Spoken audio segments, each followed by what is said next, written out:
Sa kaugnay pa rin balita, Idol, hinigpitan na po ng lokal na pamahalaan ng Manawag ang pagpapatupad ng hangganan ng mga pwesto, partikular na mga religious vendors sa paligid ng Minor Basilica bilang paghahanda na din sa ika-100 koronasyon ng Our Lady of the Rosary of Manawag o Apo Bakit sa darating na Abril.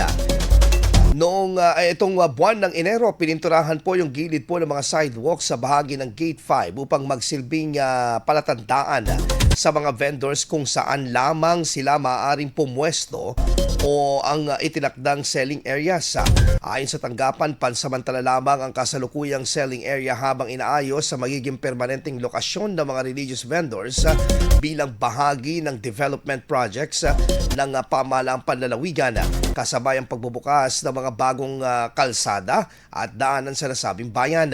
Dagdag pa dito, inaasahan ang pagdami ng mga deboto at bibisita sa Manawag habang papalapit ang pagsapit ng sentenaryong pagdiriwang ng koronasyon ng imahe dahilan ng pinaigting na regulasyon para sa mga manlalako.